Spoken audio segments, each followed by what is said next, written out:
How can isotope analysis of humans remain tell us whether or not humans were deriving significant energy from carbs? It's the collagen. We know that basically if you're eating an animal, if you're getting your protein from animals, you're getting your energy from animals.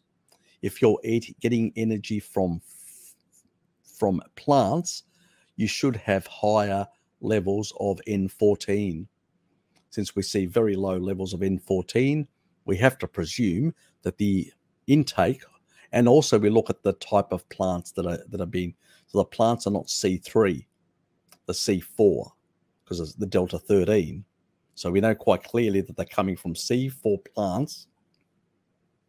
And we know back then that these wild grasses, we didn't get our nutrition from these wild grasses for the simple reason that we didn't know how to.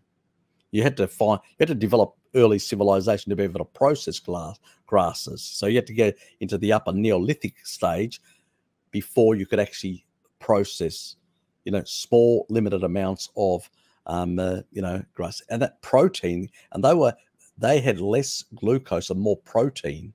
So that's when the N14 data went up in those those upper Neolithic periods. So we knew they were eating more grains because they were still having delta 13 and all that, but the N14 data had gone up.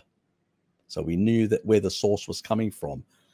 Because the N14, the nitrogen 14 was very low, and the N15 is very high, and then you've got the delta. We know it's grass that the ruminants are eating, and we're eating the ruminants, so we're getting both those isotopes.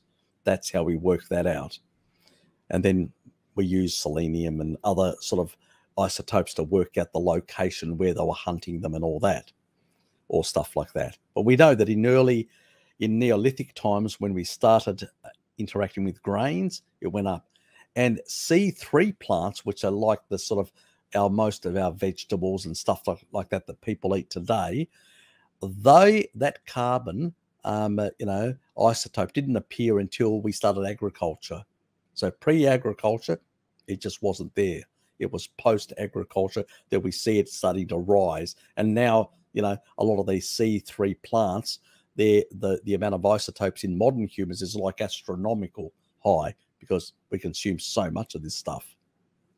Tubers and a lot of vegetables and stuff like that is really high. But back then, it was more or less non-existent in the actual bones. So we know that we didn't use them. And it makes sense because for a long time, all hominins, before they didn't even have fire, so they couldn't even cook to get rid of the anti-nutrients. So, people say, well, they must have, in their environment, they had tubers and they had that, but they had no fire until about 1.5 million years ago.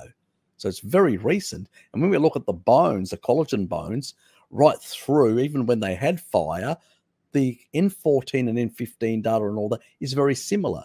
So there's no change. Now, if we had seen a spike in N14, we could say, okay, they get fire, they start accessing tubers.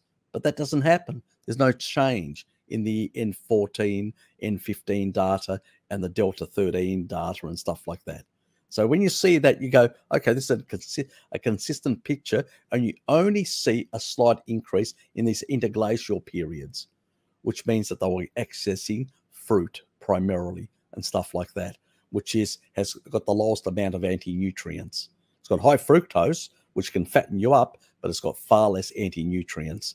So it's because it's designed, a ripened fruit will have less anti-nutrients because it wants you to eat it so you can spread its seeds. Simple as that. So that's why in that regard.